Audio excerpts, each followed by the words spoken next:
Ok, ahí estamos grabando. Y voy a compartir pantalla. Ya, lamentablemente tengo el enunciado en una pantalla y la cámara en otra, así que no lo voy a estar mirando directamente a los ojos, pero es porque voy a estar mirando la bota que vamos a estar trabajando. Ya. El auxiliar número 1 vamos a tratar temas de balance químico, ¿ya? Ese es el principal tema de este auxiliar y son 2 problemas y un propuesto. En la pregunta número 1 nos entregan el análisis de una muestra de río que se realizó en un laboratorio. Estos son los resultados de esa prueba y nos hacen distintas preguntas con respecto a propiedades que tiene este análisis. En primer lugar nos preguntan cómo evaluaría la validez de los resultados del análisis realizado. Indique posibles fuentes de error en la medición. Entonces, para evaluar la validez de los resultados, nosotros nos vamos a agarrar, en virtud del principio de electroneutralidad del agua, que eso quiere decir que el agua es eléctricamente neutra, es decir, no está eléctricamente cargada. En zonas naturales el agua no tiene carga, uno no toca el agua y se electrocuta, a menos que esté conectada, no sé, directamente a una fuente de poder. Así que para poder discriminar si es que esta muestra se le sacaron bien los parámetros y las concentraciones de las distintas especies que estamos viendo acá arriba, vamos a ver si hay algún exceso de cargas positiva o negativa. En el caso que nos den parecida, vamos a estar súper bien y al menos supera ese criterio. Y si es que nos da un balance medio extraño, es decir, tiene un exceso de cargas positivas, por ejemplo, vamos a estar en problemas y significa que algo raro pasó. Ya, de ahí vamos a hablar qué cosas pueden haber pasado para que nos dé eso. Entonces, en primer lugar, fíjense que nos dan estas distintas especies que están disueltas en el agua, pero nos los dan en concentración másica, ¿ya? En miligramos litros. Todas nos los dan en miligramos litros y además nos dan el pH. Con miligramos litros yo no tengo cómo saber cuántas cargas está aportando, ¿ya? El calcio, 319 miligramos litros de calcio más 2, no tengo idea cuántas cargas positivas me hace en contraste con lo que me aporta el magnesio, el sodio, el cloruro, el nitrato y el bicarbonato. ¿Qué es lo que tenemos que hacer entonces? Es comparar peras con peras y manzanas con manzanas. Tenemos que pasar a la normalidad, ¿ya? La normalidad es una medida de concentración, pero que en vez de medirlo concentración por unidad cantidad de masa por unidad de litro o cantidad de moles por unidad de litro, que son las más normales, la normalidad van a ser equivalentes en carga por unidad de litro. Entonces la normalidad nos va a permitir comparar, sumar y restar cargas para poder hacer así un balance y ver si se cumple la condición de electroneutralidad del agua. Para poder sacar la normalidad tenemos que hacer varios pasos, hay varias formas de hacerlo. Vamos a ocupar estas relaciones de aquí, que son 4, esas son las principales relaciones, y con eso ya uno puede sacar lo que quiera a partir de los datos que te den, sean cuáles sean los que te den. Entonces tenemos primero esta, que es el peso equivalente, corresponde a la división entre el peso molecular y la valencia. Tenemos la normalidad, que es la concentración másica sobre el peso equivalente. La normalidad también se puede expresar como la concentración molar, que es M por la valencia, y la concentración molar es la concentración másica sobre el peso molecular. Con esas relaciones nosotros podemos escribir esta tabla, donde tomamos los datos que nos dan de concentración másica, ¿cierto? Y podemos ir sacando el peso molecular, la valencia, el peso equivalente, la concentración molar, la normalidad, la carga, y después de haber hecho toda esa majamama, podemos sacar el balance y ver si que tenemos más cargas positivas que las negativas o viceversa. A modo ilustrativo les voy a mostrar cómo se construyó esta tabla, pero solo para dos especies, dado que es algo súper monótono, así que con tal de que vean cómo se hace para dos, después ustedes, es un ejercicio propuesto que les va a servir mucho para estudiar, rellenar las otras especies si es que necesitan material para el estudio. Así que vamos a resolver esta tabla, pero solo para el calcio y para el bicarbonato, ¿ok? Entonces lo que primero vamos a sacar es la primera columna nueva que nosotros tenemos en nuestra tabla, que es el peso molecular, que está en gramos sobre mol. Esto se hace a partir de la... Oh, Dios mío. Ah, ya. Sorry, me confundí. Pensaba que era para abajo, pero es para el lado como sigue la pauta. Perdón. Entonces, para sacar el peso molecular es súper fácil. Hay que llegar a la tabla. Si tienen dudas, me interrumpen, por favor. Yo no los veo a la cara, así que No sé si voy muy rápido o voy muy lento. Así que eso, por favor, ustedes me lo tienen que aclarar también. Siguiendo entonces el peso molecular del calcio, el calcio es solo un átomo, así que nosotros vamos a la tabla periódica, vemos el peso atómico del calcio, que es 40, y por lo tanto tenemos 40 como peso molecular. Para el bicarbonato es un poquito más complejo, porque una molécula ya no es solo un átomo, así que tenemos que sacar los distintos átomos que tiene esta molécula para sacar su peso molecular. Entonces vamos a la tabla periódica, vemos el peso atómico del hidrógeno, vemos el peso atómico del carbono, y vemos el peso atómico del oxígeno, lo multiplicamos por 3, y así nos da un peso molecular de 61 para el bicarbonato. Ahora vamos a sacar la valencia. La valencia es súper sencilla. La valencia corresponde al número de electrones que faltan, o debe ser un elemento químico para completar su último nivel de energía. En este caso, estos ya vienen dados por las valencias que están expresadas en las cargas de las especies. Entonces el calcio, por ejemplo, el calcio es más 2, así que su valencia vamos a ponerle que es 2, y el HCO3 tiene carga menos 1, así que su valencia es 1. Ojo que la valencia siempre va a estar en valor absoluto, ¿ya? A pesar de que la carga del HCO3 es menos 1, nosotros vamos a anotar como 1 su valor de Z. Para el tema de las valencias, hay una explicación súper buena en el capítulo 1.3.3 del Water Chemistry, por si acaso, así que no les queda claro mi explicación. Y ahí lo pueden revisar también y se explica con harto detalle. Luego nosotros vamos a pasar al peso equivalente. El peso equivalente lo vamos a calcular como el peso molecular sobre la valencia, y así obtenemos estos dos valores. Nos van a dar en miligramos sobre equivalente. La concentración molar va a ser la concentración másica, que viene dada por el enunciado, sobre el peso molecular, que lo calculamos así como 2 líneas arriba. Y por último, la normalidad la vamos a calcular como la concentración másica sobre el peso equivalente, y nos va a dar en unidades de miliequivalente sobre litro. ¿Ya? Esto equivalente, esta unidad de equivalente corresponde a equivalentes en carga. ¿Ya? Entonces son 16 equivalentes en carga por litro. Eso significa que me salió algo rojito. Parece que se acabara el tiempo, por eso no tengo el pro. Déjenme revisar un segundito, permiso. ¿Qué me dice acá? No me dice nada. Sigamos. Si se me corta, voy a sacar otro zoom inmediatamente después para que se puedan meter. Igual no va a ser mucho tiempo más de lo que dure los 40 minutos. Volviendo al tema de la normalidad, entonces estos equivalentes corresponden a equivalentes en carga. A eso se refiere esa palabra equivalente, y la normalidad es porque se está normalizando, de ahí viene la palabra normalidad, normalizando por carga. Entonces ahora que nosotros tenemos normalidades, tenemos las cosas en equivalentes litros, podemos comparar y sacar la suma y la resta de los aniones y los cationes para ver el balance químico. Cuando nosotros hablamos de normalidad, estamos hablando en el mundo de las cargas y podemos comparar cargas. Cuando nosotros hablamos de concentración molar, estamos en el mundo de los moles y estamos hablando de cantidad de moléculas, y cuando nosotros hablamos de concentración másica, estamos hablando en masa, y podemos comparar cantidades de masa. Por eso existen esas tres formas de expresar, esas como, entre comillas, tres concentraciones. Hay más, por supuesto, pero esas son las más importantes que vamos a ver nosotros en calidad, porque cada una tiene un distinto objetivo o tiene una distinta perspectiva que nos va a servir para distintas cosas. Con ello, entonces, nosotros sacamos la sumatoria de los cationes, le restamos la normalidad de los aniones sobre la suma de los dos, y sacamos la diferencia porcentual, así que lo multiplicamos por 100. Entonces, esta suma de las normalidades vendrían siendo, lo único que hay que hacer es sumar la normalidad de cada uno de los cationes, que en este caso sería el calcio, el magnesio, el sodio, los sumamos. Para los aniones sería el cloro, el nitrógeno y el bicarbonato, los sumamos, y aquí con esos términos tenemos la suma de las normalidades, y por lo tanto podemos tener la diferencia porcentual. Esta diferencia porcentual representa cuán no neutra es el agua que estamos trabajando según las concentraciones que nos dieron en el laboratorio.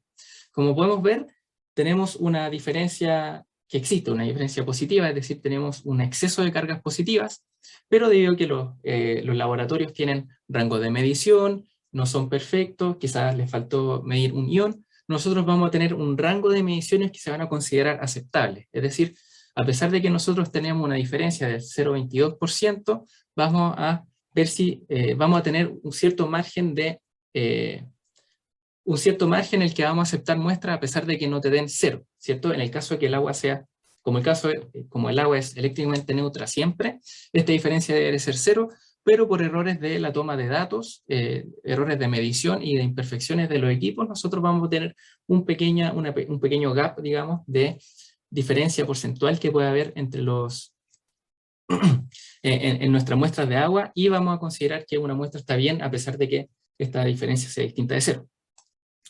Esta tolerancia que nosotros vamos a tener está representada aquí. Nosotros tenemos tres distintos rangos de diferencia aceptable en función de cuánta normalidad de aniones tenemos.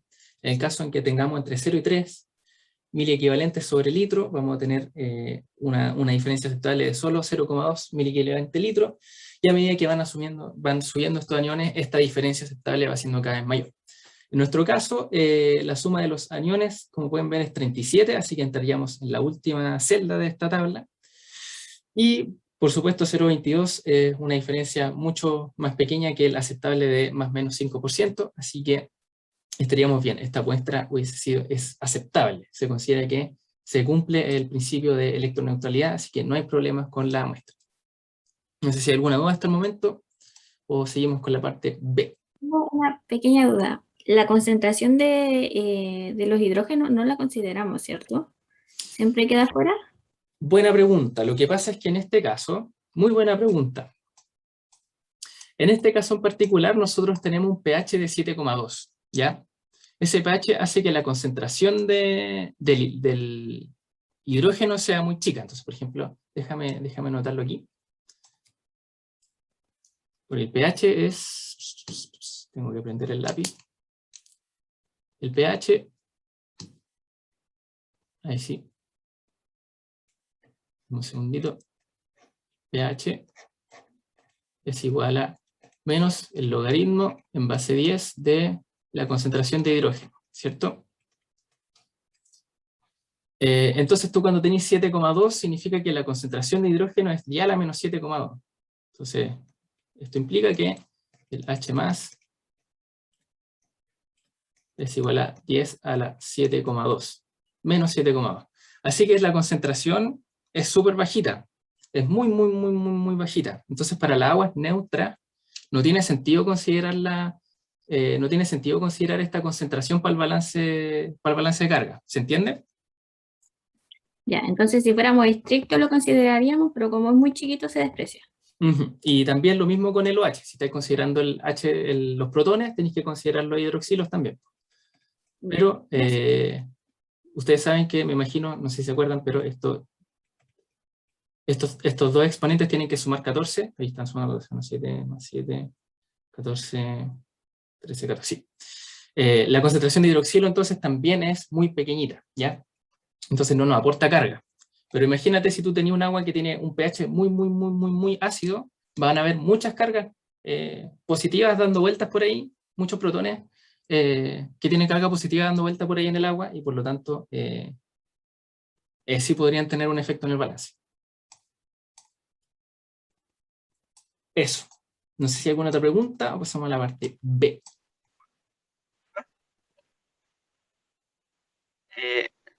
¿Cuánto uno podría considerar que es mucho una concentración en el pH? O sea, como para considerarlo dentro de los cálculos. Ya. O muy poco. Bueno, tiene que ser dentro del orden de magnitud de lo que estáis teniendo, ¿ya? Entonces, por ejemplo, aquí no hay una respuesta que sirva para todos, porque va a depender de cómo se compara el pH con estas concentraciones que nosotros tenemos acá, ¿ya? En este caso,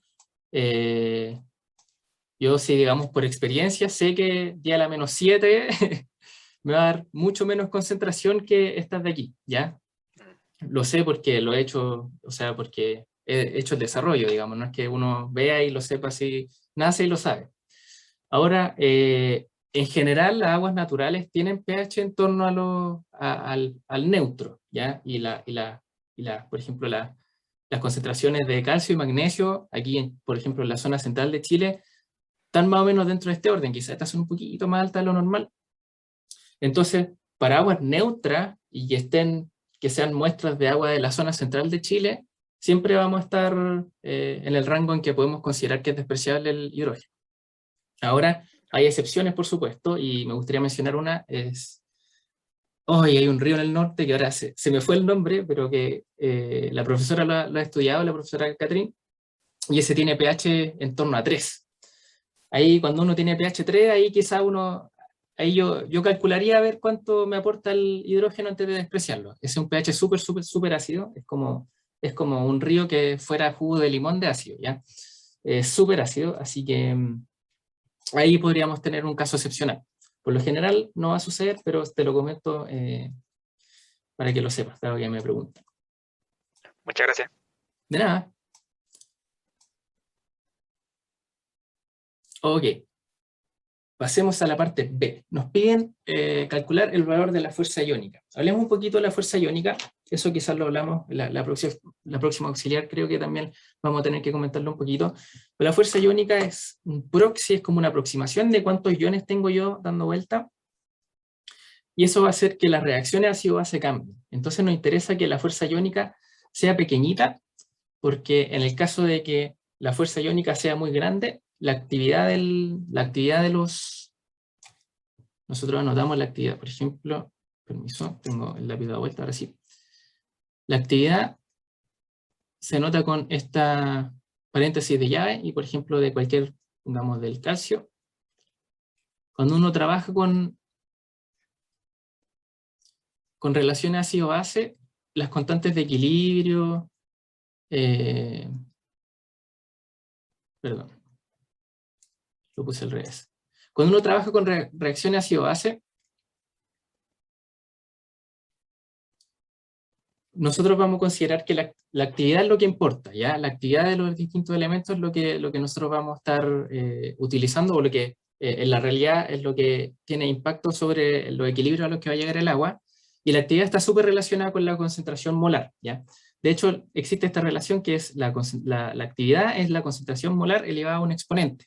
Este exponente está en función de este mu de aquí, ¿ya? De la fuerza iónica. En el caso de que tengamos poca fuerza iónica, este exponente va a ser 1, y por lo tanto la actividad, cuando este vale 1, la actividad va a ser igual a la concentración molar. Y ese va a ser un supuesto que vamos a hacer casi siempre, a menos que sea un supuesto muy poco razonable, pero por lo general es bastante razonable. Pero se los comento para que vean que por eso la vamos a calcular, porque es importante para poder saber si nosotros, cuando supongamos que la actividad es igual a la concentración molar, que lo vamos a hacer la próxima semana, el próximo jueves, la próxima auxiliar, la fuerza iónica nos va a permitir justificar ese supuesto que vamos a hacer. La fuerza iónica se puede calcular de varias maneras. Una de ellas es a través de la forma directa, que es a través de como la definición analítica que tiene, por decirlo de cierta forma, que es tomar un medio de las concentraciones molares por el Z de cada uno de los elementos. Entonces yo tomo aquí todas las especies que están disueltas, la concentración molar, que la sacamos en la parte A cuando vimos toda esa relación entre normalidad y concentración molar y todo eso. Y los Z también los sacamos en esa parte, pero les recuerdo, para los, ¿cómo se llama esto? La especie cargada, el Z es el numerito que tiene la carga. Y eso lo sumamos por Z al cuadrado y tenemos un total. En este caso, ojo que estas concentraciones molares, cuando las sacamos de la tabla, nos daban en milimol. Así que esta fuerza iónica va a estar, estos 52,6 están en milimolar. Molar es mol sobre litro. Esa M es mol sobre litro. Esta M de aquí es mol sobre litro, por si acaso. Entonces está en milimol sobre litro. Por eso tiene una MM. Y haciendo el cambio de unidades, obviamente nos da 0,0526 M. Otra forma de sacar la fuerza iónica es a partir de los sólidos disueltos totales. Los sólidos disueltos totales los podemos sacar en este caso como solo la suma de todos los cationes con todos los aniones. Y eso lo enchufamos en esta fórmula de aquí, que es 2,5 por 10 a la menos 5 mol sobre miligramo. Esta es una constante, esta de aquí es una constante que viene de la fórmula. Esta parte de la izquierda. Y después lo multiplicamos por los sólidos disueltos totales. Y fíjense en la unidad, los sólidos disueltos totales están en miligramos litro, así que este factor de conversión está en mol miligramo, y por eso nos da mol litro la fuerza iónica, y por eso está en unidades de M, que es de molaridad o moles por litro de solución. Obtenemos, cuando hacemos la sumatoria de las concentraciones de los cationes y los aniones, obtenemos un valor de 2582, y ese lo enchufamos aquí en el cuadrado moradito, y nos entrega una fuerza iónica de 0,064. Y si comparamos, ¿dónde está el otro? Aquí está. El otro nos dio 0,05, este nos dio 0,06, tomando en consideración que uno lo obtuvimos de manera analítica, asumiendo que conocíamos todos los iones que estaban, todas las especificaciones de todos los iones que están disueltos, y este lo sacamos solo ocupando los sólidos disueltos totales, que estamos haciendo una agregación de toda la información que tenemos de la muestra. Es bastante razonable y es una muy buena aproximación la que obtuvimos de la fuerza iónica. A veces nosotros no vamos a tener en el laboratorio la capacidad para analizar todos los iones que van a estar disueltos, ya sea porque solo a veces simplemente no tenéis la capacidad para hacerlo, y por ello podríamos utilizar esta fórmula en vez de calcularla de la forma analítica. Otra utilidad que tiene esta fórmula para calcular la fuerza iónica también es puede servir para validar los resultados que tú tenés de las pruebas de laboratorio. Si te dan resultados muy distintos, también es una forma que uno puede decir, oye, mira, aquí hay algo raro, miremos qué pasó, por qué me dio muy distinto el valor de la fuerza iónica con los sólidos disueltos totales, que es algo mucho más fácil de medir que todos los iones. Los sólidos disueltos totales son fáciles de medir, a diferencia de que es un poquito más sofisticado saber cuánto calcio, cuánto magnesio, cuánto sodio, cuánto cloruro tiene el agua, por si acaso. Y borremos esto. Bueno, y les dejo unas preguntas para la reflexión. Ahí cuando estudien, para que las vean y dediquen un minuto de reflexión. Ahora nos preguntan cuál es la concentración total de CO3 de la muestra, y con esto con CO3 me refiero a la concentración total de todo el sistema ácido-base. Nosotros sabemos que, a ver si aquí tengo un diagramita. Ustedes me imagino que ya saben que cuando yo tengo un sistema ácido-base, dependiendo del pH en el que esté el agua, vamos a ver que distintas especies se van a estar apareciendo, o van a ser las mayoritarias. Entonces, por ejemplo, yo aquí tengo el diagrama de la fracción que va a presentarse para el carbonato para distintos pH. Entonces, para que entendamos este diagrama, si yo tengo un pH de 8, voy a tener, me quedan 10 minutos de sumo. Si tengo un pH 8, voy a tener muy poquito de H2CO3, ácido carbónico, voy a tener muy poquito de CO3-2, carbonato, pero sí voy a tener harto de bicarbonato, HCO3. Y a medida que yo vaya desplazándome a través de este gráfico, voy a tener que para pH superácidos voy a tener la expresión ácida, más ácida del sistema ácido-base del carbonato, que es el ácido carbónico.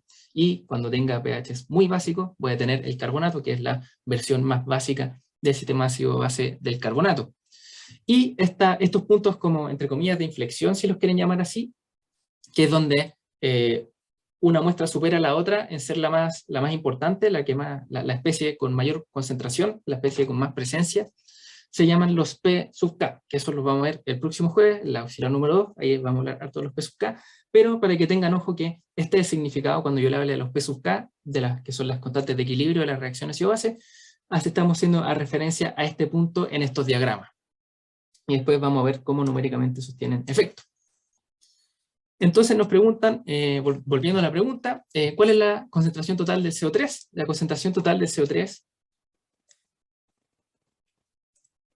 disculpen mi letra tan fea, va a ser la suma de las tres especies que vamos a tener en el agua. Entonces va a ser el CO3 menos 2, va a ser el HCO3 menos, más el H2CO3, ¿ya? Yo luego borro para no taparles la pauta. Ya, entonces tenemos que sumar las tres especies, dado que el carbonato se puede expresar de esas tres formas, y con eso podemos sacar la concentración total de carbonato que tengo disuelta en el agua. Lo primero es que vamos a considerar que todo el sistema carbonato se encuentra como bicarbonato, ya como HCO3, y el HCO3 es lo que nosotros nos daban en el enunciado. Fíjense que en el enunciado nosotros tenemos aquí, nos dan al tiro la concentración másica del HCO3. Entonces, nuestro primer supuesto va a ser que vamos a suponer que solo hay HCO3, nos vamos a olvidar de las otras dos especies porque no nos caen mal, no nos interesan, y por lo tanto vamos a reemplazar que la concentración total del CO3 van a ser estas tres especies, pero estas dos las vamos a ignorar y vamos a tener esta concentración molar, ¿ya? Que viene de la tabla que hicimos en la parte A. No sé si queda claro hasta ahora lo que he conversado. Por otro lado, podemos tomar en consideración los coeficientes fraccionales. Los coeficientes fraccionales es tomar en consideración este gráfico que está acá. Entonces, este gráfico que está acá, digo, el pH es 7,2, entonces yo voy a tener aproximadamente, si ustedes hacen el cálculo, 0,88 de concentración de HCO3 sobre todo. Imaginen que aquí está en el eje Y, en el eje vertical, tengo desde 0% hasta 100% de todo el carbonato. Entonces, cuando estoy a este pH, si yo subo por aquí y lo calculamos, nos va a dar analíticamente que es 0,88. Eso significa que el 88% de todo el carbonato, solo el 88% de todo el carbonato va a estar como HCO3, a diferencia del supuesto que hicimos que era el 100%.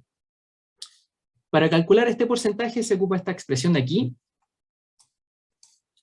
Podemos ver que a partir de los alfa 1 corresponde a la concentración de HCO3, perdón, a la fracción de HCO3 sobre la concentración total del carbonato, y se puede calcular en función de las constantes de acidez del sistema y del pH. ¿Ven? Estos son conocidos, Ka1 y Ka2 son estos puntos que conocemos, y la concentración de hidrógeno la sacamos a partir del pH, perdón, de los protones la sacamos a partir del pH, y si nosotros reemplazamos los resultados, que aquí están los datos, y que van a ocupar tanto el sistema de carbonato que probablemente se terminan aprendiendo esto, que el Ka1 es 10 a la menos 6,3 y Ka2 es 10 a la menos 10,3.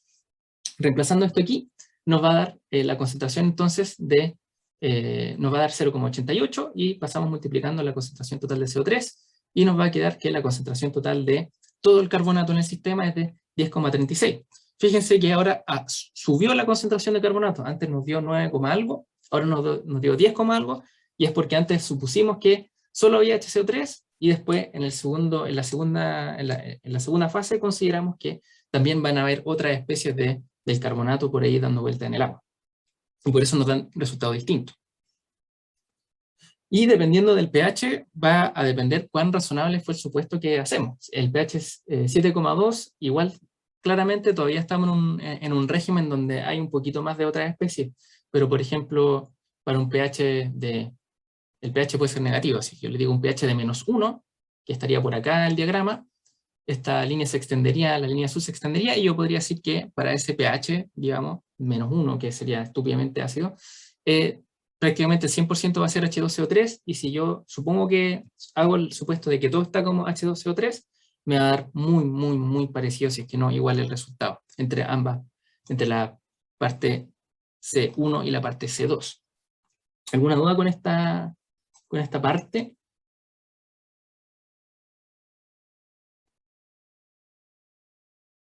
A mí me quedó una duda, Bruno, con respecto a cómo se formula la pregunta, porque me piden la concentración total de CO3, pero estamos hablando todo el rato de la concentración total del sistema carbonato. Ah, sí, está mal, sí. Te encuentro toda la razón. Creo que no está muy bien, se presta para la confusión. Yo lo que quería saber era esto, ¿ya? Aquí yo debería haber dicho cuál es la concentración total de carbonato de la muestra, o del sistema carbonato en la muestra, y no CO3. Ah, claro. ¿Ya? Ya. Eso. Sorry, sí, mala mía. Ahí lo voy a cambiar cuando lo suba. Lo voy a anotar al tiro porque mejor anotar lo que no anoté. Esto es la C. Poner. Bien. Pregunta. Gracias por la observación. Ya, pasemos a la P2. La P2 es bastante parecida a la P1. Miren, me quedan 3 minutos de Zoom, así que voy a cerrar la sesión. Voy a abrir una al tiro para que se metan. Y eso, nos vemos dado que ahora tenemos un quiebre entre la P1 y la P2, un buen momento para cerrar la primera sesión de Zoom. Así que nos vemos en la siguiente sesión, que es en 2 segundos más. Chaito. Grabar. Esta es la parte 2 de la primera auxiliar porque el Zoom nos cortó por los 40 minutos. Ahora vamos a partir con la pregunta 2. Vamos a compartir pantalla. Esta pregunta es del auxiliar del semestre pasado. La encontré súper buena, así que la copié.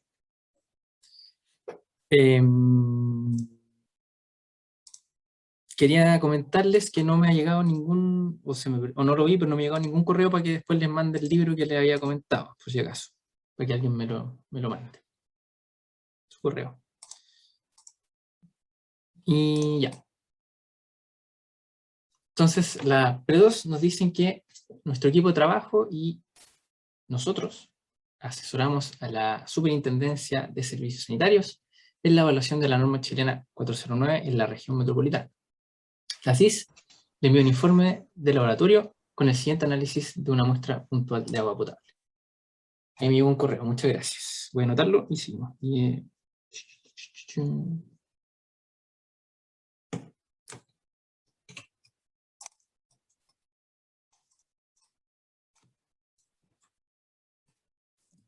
Ahí sí. Oye, el correo que no puede ser de la Chile, parece.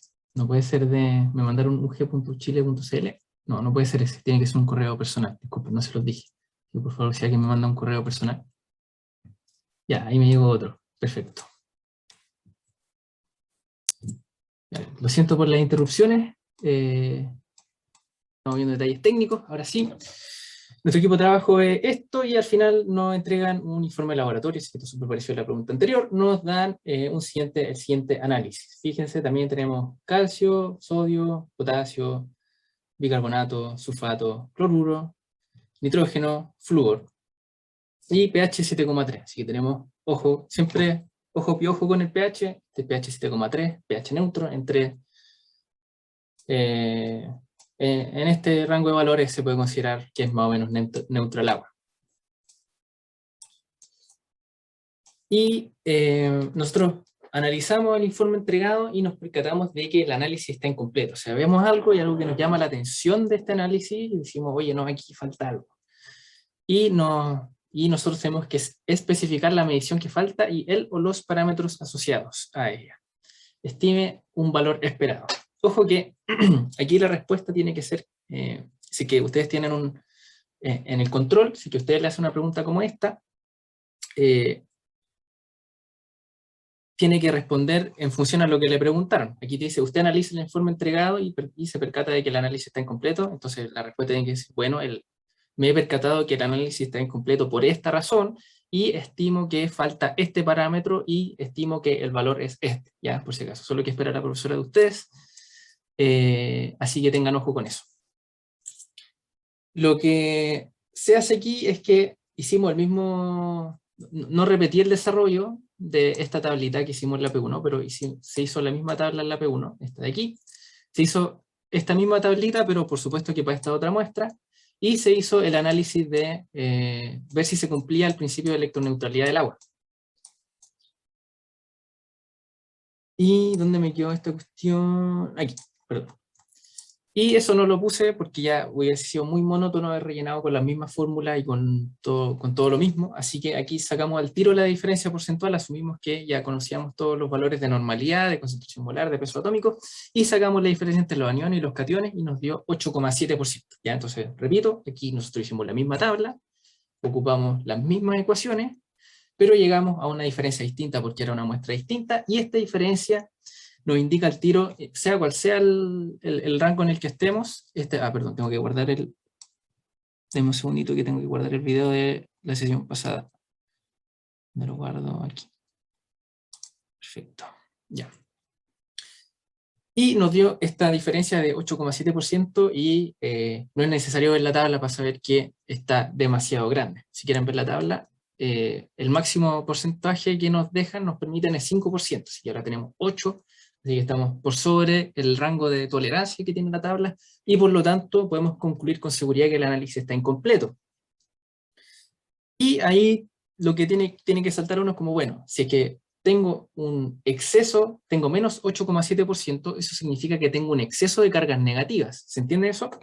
Y si tengo un exceso de cargas negativas, hay muchas opciones, pero una de ellas, o sea, las opciones son o medí mal alguna carga negativa y le puse mucho valor, o medí mal una carga positiva y le puse muy poco. Esa es la única forma que podemos tener un resultado negativo. Y para determinar cuál de estos casos es, tenemos que ver qué iones fueron medidos.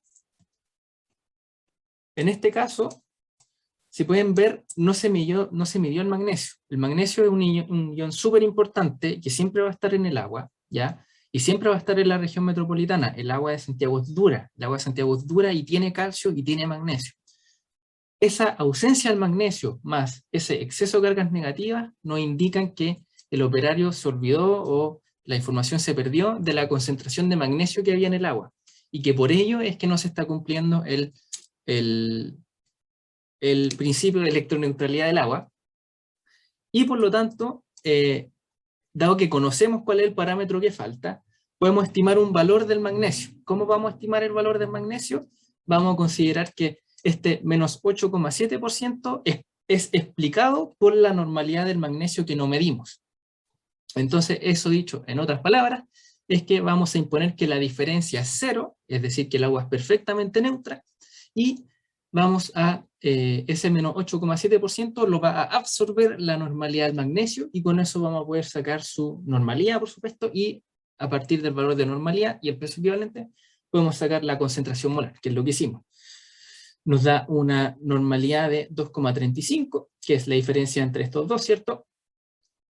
Y con el peso equivalente y la normalidad que calculamos antes, tenemos una concentración másica del magnesio. ¿Queda claro el argumento que hicimos? Esa es la pregunta A.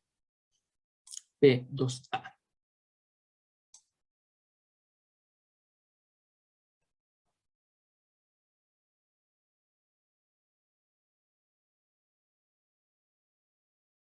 Ok. Entonces, ahora nos preguntan, estime el valor de los sólidos disueltos totales. ¿Cómo verificaría este resultado? Especifique. Entonces, para calcular los sólidos disueltos totales, vamos a considerar que tenemos que considerar el aporte del magnesio. Así que lo metemos en los sólidos disueltos. Aquí no está bien escrito, porque aquí está con paréntesis cuadrado, y el paréntesis cuadrado es para moles litro, o M. ¿Ya? Así que esto no es concentración molar, para los sólidos disueltos totales es concentración másica, ¿ya? Lo anoté mal. Así que lo voy a corregir.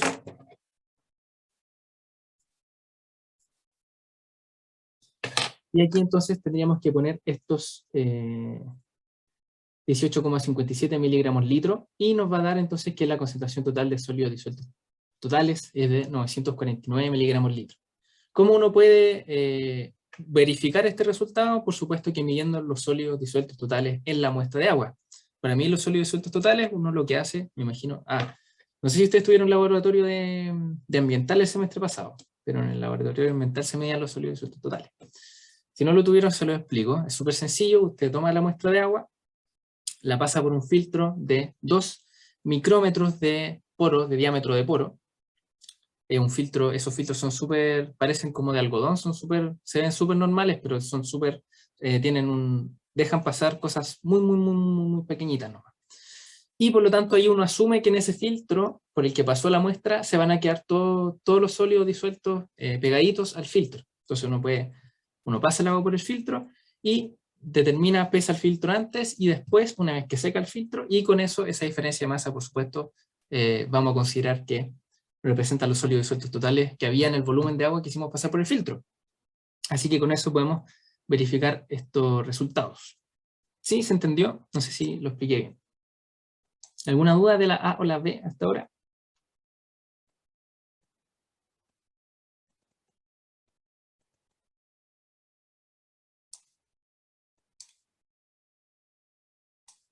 Ok, pasemos a la C. Al laboratorio se le olvidó entregarnos el valor de conductividad, así que nos lo entregan después, y nos dicen que nos dio 1500 microsiemens sobre centímetro. ¿Ya? Estas unidades son de conductividad. ¿Ya? Micro es el prefijo de dial a -9, si no mal recuerdo. Es micro o dial a -6, déjeme buscar el tiro. Micro, prefijo.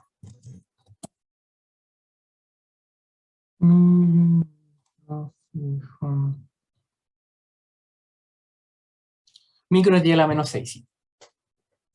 Siemens es unidad de conductividad, conductancia. Siemens es unidad de conductancia y Siemens sobre centímetro es unidad de conductividad. ¿Ya? Entonces son micro, Siemens sobre segundo. La conductancia es el inverso de la resistencia. ¿Ya? Entonces esto puede ser 1 sobre ohm. ¿Ya? Entonces puede ser micro, esto podría ser ohm centímetro. 1 sobre ohm centímetro, esta unidad de conductividad eléctrica. ¿Ya? Y si nosotros metemos los valores de los sólidos disueltos, perdón, si nosotros aquí, ¿qué estamos haciendo? Ya, aquí nosotros vamos a tomar los valores de los sólidos disueltos totales. Esto parece que está mal escrito, lo voy a revisar. Nosotros ocupamos esta fórmula de aquí arriba, si no me equivoco. Esta de aquí, para poder despejar la conductividad eléctrica en función de la fuerza iónica. ¿Ya? Y nos da una conductividad eléctrica de 1405. ¿Ya? Esta, si nosotros comparamos, tenemos una diferencia porcentual del 5%, y tomando en consideración que se adoptó el supuesto de que el aporte de magnesio explicaba toda la diferencia porcentual de los distintos de los cationes que faltaban, se considera que el valor reportado de conductividad eléctrica es razonable. Consideren que cuando nosotros tomamos y asumimos que toda la diferencia era del magnesio, puede ser que nos hayamos equivocado, puede ser que en realidad no solo faltó magnesio, sino que también se midió un poquito mal el calcio. También podemos considerar que faltaron medir otros aniones o otros cationes que no estaban considerados en el laboratorio a medir. Así que, tomando eso en consideración, que nosotros tenemos una alta incertidumbre del supuesto que tomamos, que no estamos 100% seguros que el magnesio realmente es lo que explica todo, sino que nosotros lo supusimos, ver esta diferencia, entre comillas, tan pequeña entre las electricidades, entre las conductividades, nos permite decir que fue un supuesto razonable, pero también tenemos que tomar en consideración que pueden haber, sigue habiendo incertidumbre asociada a que puede que haya habido quizá otro error de laboratorio que se nos está pasando porque todo el error del laboratorio se lo adjudicamos al magnesio. No sé si se entendió el argumento.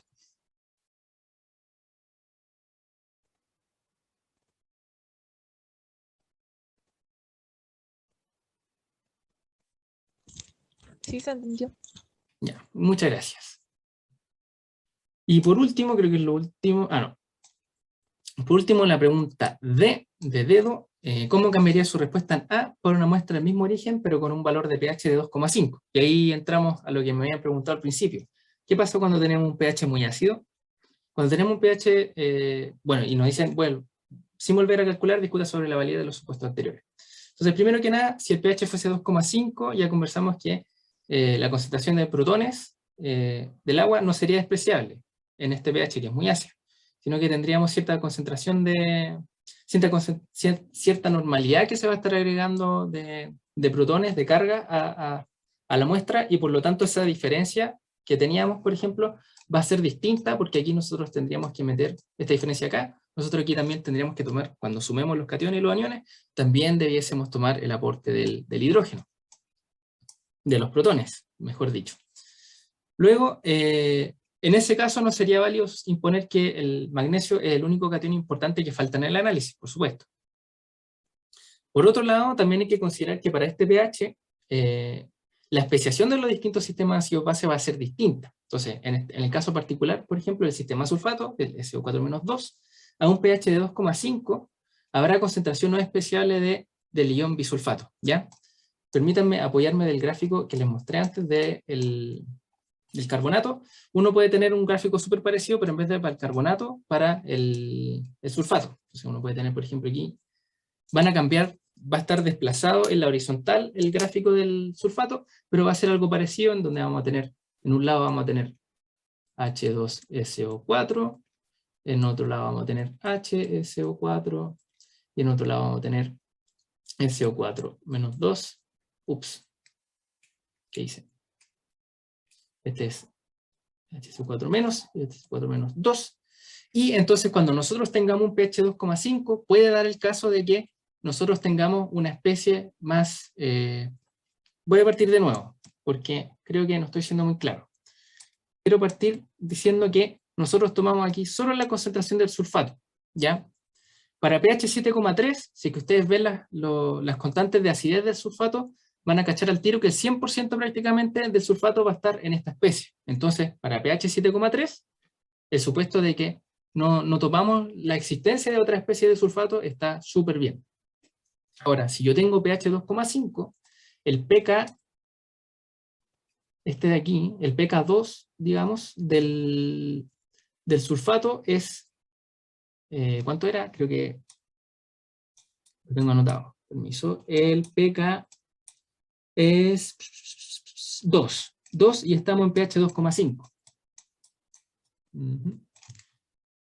Entonces, si nosotros tomamos cómo sería el diagrama del sulfato, aquí tendríamos un 2, ¿ya? Y nos están diciendo que tenemos 2,5 de pH, entonces estaríamos cayendo más o menos por aquí. Aquí estaría el 2,5. Por lo tanto, cuando nosotros teníamos el pH 7,2, claramente esta línea verde, vamos a ver si puedo encontrar verde, aquí hay verde. Esta línea verde sigue para acá y está aproximadamente en el 100% de la especie del sulfato va a estar expresada como SO4-2. De nuevo, para pH 7,5, el SO4-2 es por lejos la especie que está más preponderante en la muestra y por lo tanto podemos considerar que es el 100%. Ahora nos dicen, ¿qué pasa si llegamos a pH 2,5? Si llegamos a pH de 2,5, vamos a estar cerca de este punto de inflexión y por lo tanto vamos a tener concentraciones compartidas entre el SO4 y el HSO4. Así que por lo tanto, ahí también vamos a tener problemas cuando sumemos las cargas, porque el SO4 tiene carga -2 y el HSO4 tiene carga menos. Entonces cuando saquemos la normalidad, va a haber un factor de 2 que va a estar quitando, o va a haber un factor de 2 que va a estar apareciendo o no apareciendo para concentraciones de sulfato, ¿ya? Y por lo tanto, si que cambia el pH, también tenemos que considerar que tendríamos que ver qué pasa con la concentración de sulfato. Porque para pH tan ácidos vamos a tener otra especie que también se van a estar expresando. Eso, así que eso pasa cuando uno cambia el pH, cuando tiene pH muy ácido, empiezan a aparecer distintas especies y por lo tanto nuestros supuestos pueden caerse, ¿ya? Les dejo por último, me falta la parte E, perdón, esa ya he terminado. En la parte E nos dice que la CIS le pide a su equipo incluir a la región de los lagos y la región de Antofagasta en el análisis. Acuérdense que antes estábamos viendo qué pasaba en la región metropolitana. Especifique en cada caso qué esperaría en cuanto a la composición química del agua potable en comparación con la región metropolitana y por qué. En el caso de la región de los lagos, sabido que estas aguas son más blandas, es decir, tienen menos concentraciones de magnesio y de calcio, ya, por lo general las aguas del sur son un poquito más blandas, en comparación con las de la región metropolitana. Por lo tanto, se esperaría una menor concentración de estos iones importantes y una menor concentración de sólidos disueltos totales también, por supuesto. En el caso de la región de Antofagasta, y por lo general para todo el norte, estas aguas podrían presentar mayor dureza. En general el norte está caracterizado porque tiene muchos minerales en el suelo, digamos, y por lo tanto el agua tiene la posibilidad de capturar más iones, y por lo tanto, en consecuencia, nosotros vamos a tener aguas quizás un poquito más duras y aguas quizás con un poquito mayor de sólidos disueltos totales en las muestras que saquemos. Eso fue la P1 y la P2 del auxiliar. Les queda un propuesto también para cuando les toque el estudio. Les quería solo comentar una parte del propuesto y terminamos. ¿Qué hora es? Me quedan 2 minutos. Ya, alcanzo a ver en 2 minutos lo que les quiero mostrar. ¿Dónde tengo el enunciado? Aquí. Y el enunciado.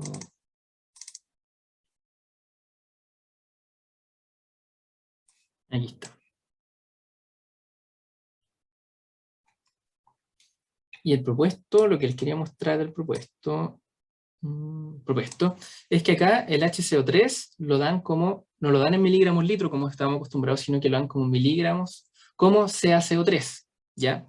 Para sacar, cuando te dicen miligramos litro como CaCO3, te están diciendo que es los miligramos litros de CaCO3 que yo hubiese tenido que echar, de nuevo, hubiese tenido que echar 600 miligramos litros de CaCO3 para obtener la misma normalidad del HCO3 que yo tengo, ¿ya? Entonces, allí la unidad es un poquito complicada, y para resolver eso, se hace de la siguiente manera.